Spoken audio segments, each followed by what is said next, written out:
बघू शकता तुम्ही बाबा माई हा ठीक आहे. सो जेवणामध्ये आम्ही 2 मोठे आमरस, मोदक आणि बेसन नॉनव्हेज बेसनमध्ये सो काही आता संध्याकाळचे 4:45-5 वाजले आणि शिवांश इथे बॅट बॉल खेळतो. आम्ही इथे थांबलो होतो श्री स्वामी रेस्टॉरंट. तुम्ही बघू शकता अनलिमिटेड ब्रेकफास्ट फक्त 100 rupees. So let's go explore दिस.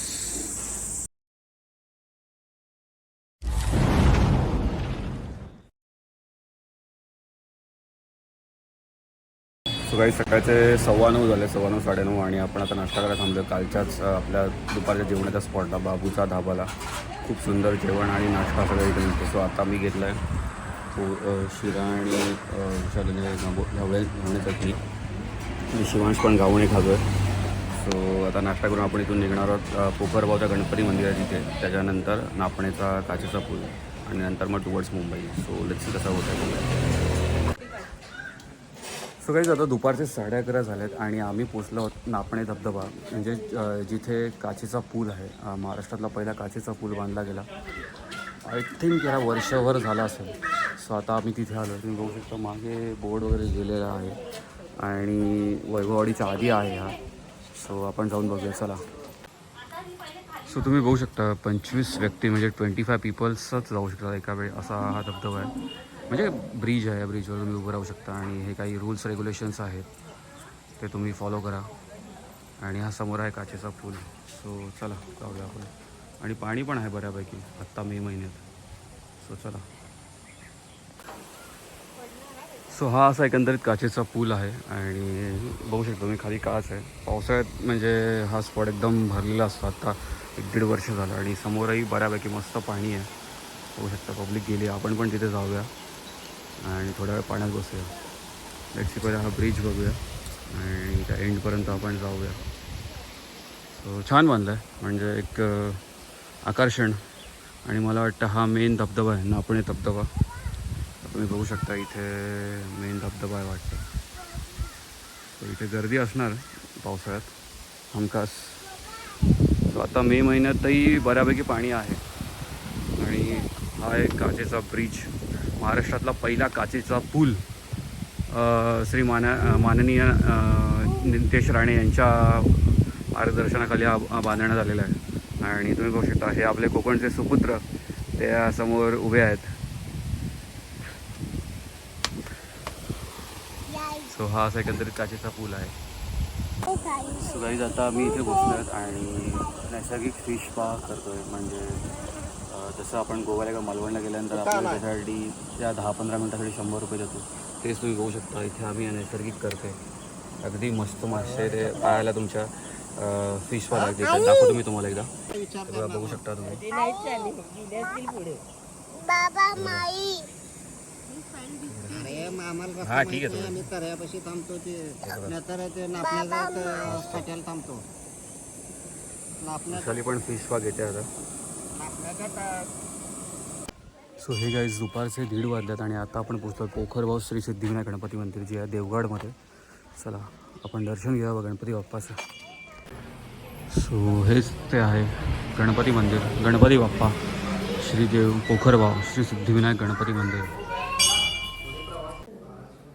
बघू शकता तुम्ही हा आहे श्री पोखरबाव देव गणपती मंदिर श्री सिद्धिविनायक.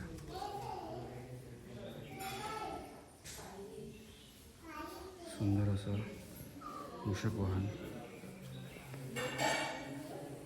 आणि हा बाप्पा इथे.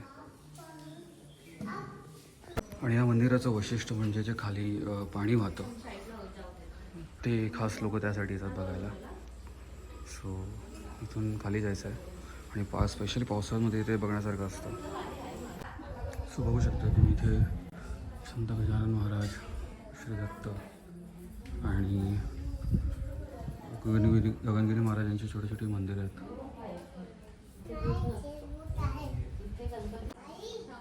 आणि तुम्ही बघू शकता या पाण्यामध्ये कासव आहे आणि छोटे छोटे फिश आहेत जे आता आपण सकाळी मगाशी आपण नापणे बीचला फिश स्पा केला ते वाले फिश आहेत. किती सारे फिश आहेत बघा.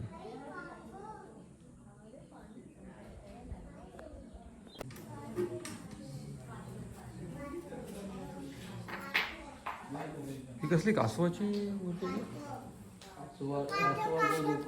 Okay okay. कासवाच्या रूपात शंकराची भिंड आहे आतमध्ये. तुम्ही बघू शकता श्रीदेव शंकरांची पिंड कासवरूपी या दगडामध्ये. सो इथे वर आल्यानंतर पण मंदिराचा वरचा जो भाग आहे कळस वगैरे तो आपल्याला इथे बघायला मिळतो आहे. तुम्हाला इथे पाणी वगैरे बघायला मिळतं. ॲक्च्युली आता हे मे महिन्यामध्ये ही म्हणजे सिच्युएशन आहे, पण तेच जून जुलै ऑगस्टमध्ये जर तो याल तुम्ही पाणी पूर्ण भरलेलं असतं. आता अगदी शांत आहे आणि झाडांमुळे सावलीमध्ये बसण्याचा, पाण्यामध्ये फिश पा घेण्याचा पुन्हा एकदा तुम्ही आनंद घेऊ शकता, जसं आपण नापणे बीचला घेतला तसं. सो काही झालं संध्याकाळचे 4:45 वाजले आणि शिवांश इथे बॅट बॉल खेळतो. आम्ही इथे थांबलो होतो श्री स्वामी रेस्टॉरंट हॉल. इथे आम्ही जेवण वगैरे केलं दुपारचं आणि आता निघतो आहे. ऊन होतं त्यामुळे बराच त्रास झाला. सो आता पुढचा 1-1.5 तास आपण रत्नागिरीपर्यंत पोचायचं आहे आणि मग तिथे आपण हॉल्ट घेऊ आज रात्रीसाठी. सो चला 5 वाजलेले आहेत संध्याकाळचे आणि तुम्ही बघू शकता की समोर CNGसाठी मोठी अशी रांग लागलेली आहे गाड्यांची आणि आता आपण निघूया. चला. शिवांशी सगळीकडे बॅट बॉल खेळायची मस्ती चालू आहे.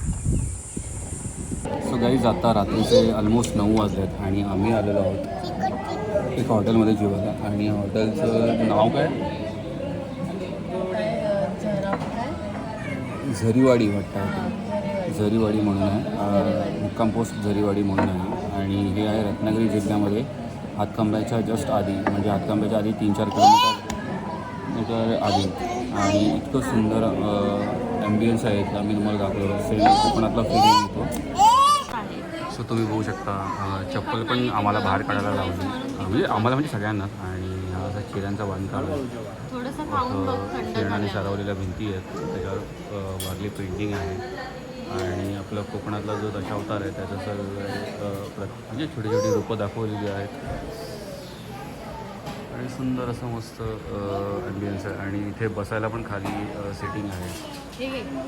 आणि स्पेशल त्यांच्याकडे मोदक, आमरस थाली वगैरे आहे. म्हणजे आज तो दिवसाचा हेक्टिक होता पूर्ण म्हणजे ट्रॅव्हलिंगचा आणि गरमीचा, तो या जेवणाने आपला कंप्लीट होईल. बघू शकता. सो जेवणामध्ये आम्ही 2 मोठ्या आमरस, मोदक आणि बेसन म्हणून बेसनमध्ये वडे, 2-3 प्रकारच्या भाज्या आहेत आणि लोणचं, पापड, खीर आहे, भजी आहे. सो चला जेवणाचा आनंद घेऊया. सो हे गाईज गुड मॉर्निंग. आज आहे सॅटर्डे. आज आमच्या पूर्ण ट्रिपला 1 आठवडा झाला. 7 ते 7 म्हणजे 7 दिवस, सॅटर्डे टू सॅटर्डे. सकाळचे 6 वाजत आले. 6 वाजायला 5-10 मिनटं आहेत आणि तुम्ही बघू सकाळचं कोकणातलं वातावरण. आता आम्ही आहोत हातखंब्याच्या आधी, म्हणजे रत्नागिरीपासून रत्नागिरीमधला हातखंबा जो स्पॉट आहे तिथून 5 किलोमीटर मागे. आम्ही रात्री या हॉटेलवर थांबलेलो. हॉटेल काहीतरी लॉजिंग टाईप आहे, बट घरगुती पूर्ण मस्त अशा रूम्स होत्या. आम्ही AC रूम घेतली होती. आता सध्या मे महिन्यात तर सगळे भाव जास्तच आहेत, तर त्यामुळे थोडीशी महाग पडली, बट स्टील फाईन. म्हणजे आणि इथे आम्ही रात्री झरेवाडी म्हणून आहे 1-1.5 किलोमीटर डिस्टन्सवर हॉटेल, तिथे जेवायला गेलो. ते तुम्ही पाहिलेच असेल. खूप सुंदर आणि ऑथेंटिक जेवण होतं आणि मस्त ॲम्बियन्स होता. सो आपली बाईक तुम्ही बघू शकता फुल रेडी आहे. आज आपला शेवटचा दिवस आहे ट्रॅव्हलिंगचा. आज आपल्याला संध्याकाळी ॲटलिस्ट 8-9 वाजेपर्यंत पोचायचं. 350 किलोमीटरचा डिस्टन्स आहे. इथून पहिला स्पॉट असणार आपला ओशियानो पॅसिफिक हॉटेल. तिथे आपल्याला 100 रुपीजमध्ये मस्त नाश्ता भेटतो. मी खूप त्याच्या रील्स पाहिल्या होत्या, व्हिडिओ पाहिले होते. सो तिथे एकदा जायचं. इथून जवळपास 60 किलोमीटर आहे, 60-65 किलोमीटर. 1-1.5 तासात पोहोचू, 7-7:30पर्यंत. लेट्स सी जाऊन ते कवर करूया आणि त्याच्यानंतर मग पुढे कंटिन्यू करायचं आहे आपल्याला. सो आजचा प्रवास खूप सुंदर होईल. So stay tune for that. हे बघू शकता, हे अशा रूम्स होत्या आणि आपली बाईक रेडी आहे. शिवांश झोपला, आता त्याला आम्ही झोपेतच घेणार आहोत. आणि हे हायवे टच हॉटेल होतं. सो आता उजाडत आहे जस्ट, म्हणून आता निघतो आहे आम्ही. मला एकदा रूमची जस्ट टूर दाखवतो छोटीशी. होऊ शकता शिवण झोपला आहे आणि हा बेड होता, टी व्ही पण होता आणि असा रूम आणि आतमध्ये टॉयलेट बाथरूम हे असं. सो छान होता रूम आणि आता आम्ही निघतो आहे फॉर लास्ट डे ट्रिप. चला आपली बाईक रेडी झालेली आहे. चला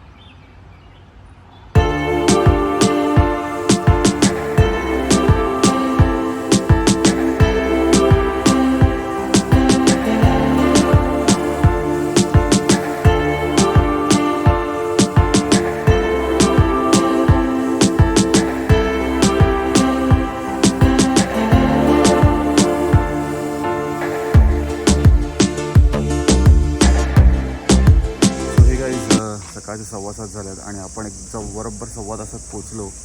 62 किलोमीटर अंतर क्रॉस करून हॉटेल पॅसिफिक ओशियानो पॅसिफिक म्हणून. आणि ह्याच्या मी खूप रील्स पाहिल्या होत्या. इथे 100 रुपयात अनलिमिटेड नाश्ता वगैरे मिळतो. सो तेच आता आपण बघायला चाललो आहे. सो चला जाऊया आपण नाश्ता करायला. गाडी वगैरे आपण इथे मागे पार्क केली आहे आणि आता आपण निघतो नाश्ता करायला. चला तुम्ही बघू शकता अनलिमिटेड ब्रेकफास्ट फक्त 100 rupees. So let's go explore this. So guys तुम्ही बघू शकता हे अशा प्रकारचं हॉटेल आहे आणि इथे म्हणजे राहण्याची वगैरे व्यवस्था पण आहे. पण आता आपण नाश्ता करायला आलो आहे आणि शिवांश बघू शकता. शिवांश आता इथे खेळतो आहे झोपाळ्यावर. सो एक 10-15 मिनटात चालू होईल. आपण नाश्ता करून मग पुढेच्या प्रवासाला निघू. अजून 250 किलोमीटर इथून बाकी आहे आणि या बाजूला हायवे टचच आहे हॉटेल ओशियानो पॅसिफिक. 100 रुपयाचं कुपन घेऊन 2 म्हणजे प्लेट्स घेऊन आपण आता लाईनमध्ये उभं आहोत आणि आता नाश्त्याला सुरुवात झालेली आहे. बघू शकता तुम्ही खूप प्रकार आहेत नाश्त्यामध्ये. मिसळपाव, पायनॅपल शिरा, बटर जाम, ब्रेड बटर, इडली, साबुदाणा खिचडी, फ्रूट्स आहेत आणि पोहे पण आहेत आणि बरेच सारे ऑप्शन्स आहेत. सो तुम्ही काही घेऊ शकता नक्की याच्यामध्ये. सो गाईज आत्ता सकाळचे 9:15 होत आलेत आणि आम्ही आत्ता जस्ट हॉटेल ओशियानो पॅसिफिकमधून निघतो. आम्ही इकडे आलो होतो जवळपास 7:15ला. 7:15-7:30ला आले. 2 तास झाले. त्यातमध्ये ऑलमोस्ट 1 तास तर आमचा असंच वाया गेला कारण ते सगळं जेवण म्हणजे नाश्ता सगळा रेडी होईपर्यंत. आणि खरंच इथला नाश्ता अतिशय उत्तम आहे. जवळपास 8 ते 10 प्रकारचा नाश्ता आहे, तेही अनलिमिटेड 100 रुपयामध्ये पर हेड. मग ब्रेड बटर जाम, कांदा पोहे, परत शिरा, फ्रूट्स होते, सरबत होते, चहा, कॉफी, नंतर मिसळपाव, इडली, खूप साऱ्या प्रकारचा नाश्ता होता. आणि बसायला पण व्यवस्थित सेटिंग आहे. गाड्या पार्किंगला आहे, वॉशरूमची सुविधा आहे आणि हायवे टच आहे. सो चिपळूण टू संगमेश्वर या दरम्यान आहे हायवेलाच हॉटेल ओशियानो पॅसिफिक. मी मस्ट रिकमेंडेड हॉटेल आहे नाश्त्यासाठी. 100 रुपयात अनलिमिटेड पोट भरून नाश्ता आहे. किती पाहिजे तेवढा खावा आणि खरंच सुंदर आहे नाश्ता. खूप खिचडी बिचडी सगळ्या प्रकारचा नाश्ता होता. सो तुम्ही इकडे आलाच या रूटनी नक्की ट्राय करा. चला जाऊया टुवर्ड्स मुंबईकडे. सो गाईज आता सकाळचे 9:30 होत आलेले आहेत आणि आपण नाश्ता करून निघालो आहोत हॉटेल ओशियानो पॅसिफिक, जे 100 रुपयात अनलिमिटेड नाश्त्यासाठी फेमस आहे. आणि खरंच उत्तम नाश्ता होता आणि खूप खूप व्हरायटीज होती नाश्त्यामध्ये. आणि आता आपण निघालो टुवर्ड्स मुंबईकडे. इथून आता चिपळूण 15 किलोमीटर आहे आणि संध्याकाळी 4-5 वाजेपर्यंत पोहोचण्याचा आपला ट्राय असणार आहे. सो लेट्स सी, ट्राय करूया. चला लेट्स गो. सो गाईज आपण खेडमध्ये हॉटेल रॉयल पॅलेसला थांबलो होतो. खेड रेल्वे स्टेशनच्या जवळच आहे हे. इथे आपण एक 4-5 तास थांबलो. मेन उन्हातला जो वेळ होता तो आपण कव्हर केला, म्हणजे इथे थांबलो. आता 3:30 झाले आणि आपण निघतो आहे जेवायला. जेवून आपण सरळ निघणार आहोत 200 kilometre towards Mumbai. So let's go. गाडी आपली रेडी झाली. शिवांश अजून पण रेडी. चला. सो गाईज आता आपण पोहोचलेलो आहोत परशुराम घाटात आणि हा परशुराम घाटाचा नजारा. आणि हा घाट ह्याच्यासाठी फेमस आहे, म्हणजे बऱ्याच वेळा पावसाळ्यात याच्यामध्ये दरड कोसळते आणि मग दरड कोसळल्यामुळे परशुराम घाटातली वाहतूक मंदावते किंवा बंद होते काही 1-2 दिवसासाठी वगैरे किंवा काही तासांसाठी. त्यामुळे हा घाट फेमस आहे पावसाळ्यात. सो तुम्ही बघू शकता हा परशुराम घाट आणि परशुराम घाटातून पहिल्यांदाच आपण बाईक चालवतोय ऑल ओव्हर म्हणजे मुंबई गोवा हायवे तो रोडलाच आपण पहिल्यांदा बाईक चालवतोय. त्यामुळे परशुराम घाटातून बाईक चालवण्याचा आपला अनुभव पहिल्यांदाच आणि खरंच एक्साइटिंग आहे.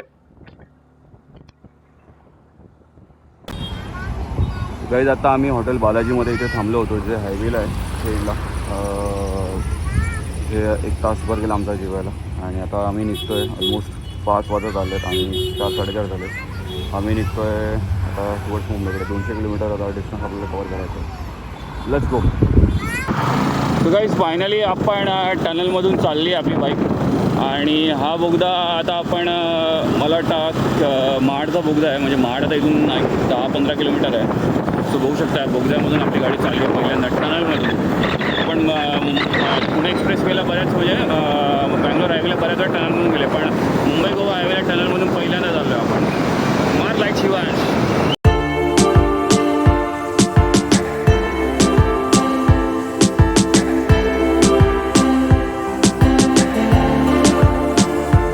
काही आता संध्याकाळी 5:30 झाल्यात आणि आम्ही थांबलो आहोत हायवेला. हायवेला आपण थांबलो आहे.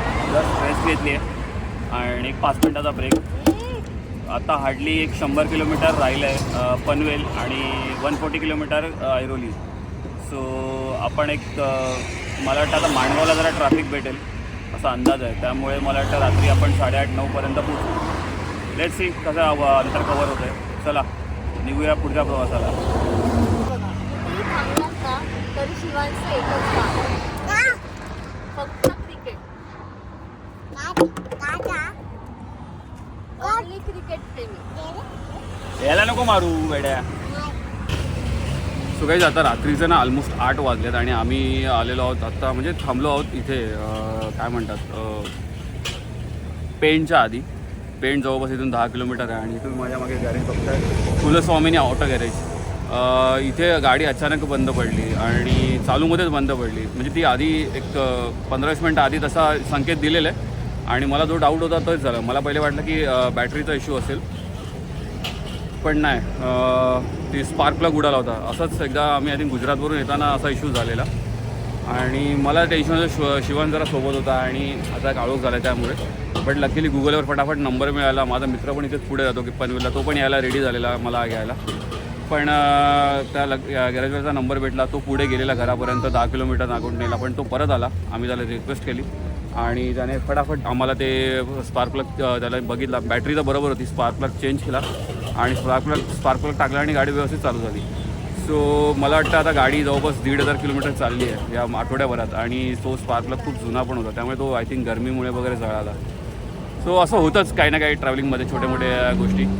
बट थोडंसं काय म्हणतात, मला थोडंसं राग येतो, थोडंसं कंट्रोल ते करावं लागतं तुम्हाला तुमच्या ह्याच्यावर आणि बाकीचा प्रवास सुखकर करायचा असतो. सो चला आता निघूया.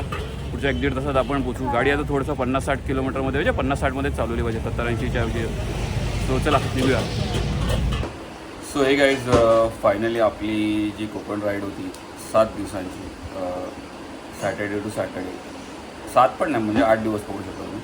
प्रॉपर 8 दिवसाची आपली कोकण राईड होती. कोकण राईड वाया म्हणजे कराड वगैरे होती. त्याच्यात आपण गोव्याला पण गेलो. गोव्यावरून मग म्हणजे इथून करून कराडवरून गोवा, गोव्यावरून आंबोलीवरून कुडाळवरून मग रत्नागिरी, खेड आणि मग नंतर पुन्हा एकदा नवी मुंबई. असं करत आपण 8 दिवसाची राईड कंप्लीट केली, ज्याच्यामध्ये आपण जवळपास 1300 ते 1400 किलोमीटर डिस्टन्स कवर केला. शेवटचं जे 70-80 किलोमीटर राहिलेलं त्यावेळी आपली गाडी थोडीशी म्हणजे अचानक बंद पडली. मग थोडासा प्रॉब्लेम झाला. आपण साईडला घेऊन गॅरेजवाल्याला फोन केला. मग गॅरेजवाला आला आणि त्याने गाडी रिपेअर करून दिली. सो थोडंसं असं काहीतरी होतं म्हणजे कधीतरी. बट लकीली गाडी व्यवस्थित चालली. आपल्याला आता त्याची पुन्हा एकदा सर्व्हिसिंग करायची आहे आणि म्हणजे बाईक राईड तर मला करायचीच होती. म्हणजे बरेच वर्ष, जवळपास 4 वर्ष मी बाईक राईड केली नव्हती, म्हणजे लॉंग बाईक राईड. आणि ते पण शिवांशला घेऊन पहिल्यांदा. आय नो घरातले थोडेसे रागवले, वैतागले, चिडचिडले आमच्यावर. But still this things happens. काहीतरी म्हणजे तुम्हाला अचीव करायचं असेल तर या गोष्टी थोड्याशा होतात. बट प्रवास अतिशय सुखकर, आनंददायी आणि काही त्रास न होता झाला. थोडेसे मध्ये बट आपल्या कोकणातले रस्ते थोडे खराब आहेत किंवा खड्डे वगैरे होते, त्यावेळी थोडासा त्रास झाला पिलियनला. But otherwise it's fine. म्हणजे आम्ही उन्हात राईड नाही केली 12 ते 4 वगैरे. या टायमिंगमध्ये मोस्ट ऑफ आम्ही हॉटेलवर थांबलो, जेवलो आराम केला आणि मग नंतर पुढे राईड कंटिन्यू केली. बाबा सो असा एकंदरीत हा आपला फॅमिली बाईक राईड होती आपली 8 दिवसाची. कोकण पूर्ण आणि म्हणजे वाया कराड वगैरे पुणे वगैरे. सो आय होप तुम्हाला फॅमिली बाईक राईडचा ब्लॉग आवडला असेल तर लाईक करा. चॅनलवर नवीन असाल तर जरूर सबस्क्राईब करा. पुन्हा एकदा भेटूया अशाच एका ब्लॉगमध्ये. Till then good bye guys.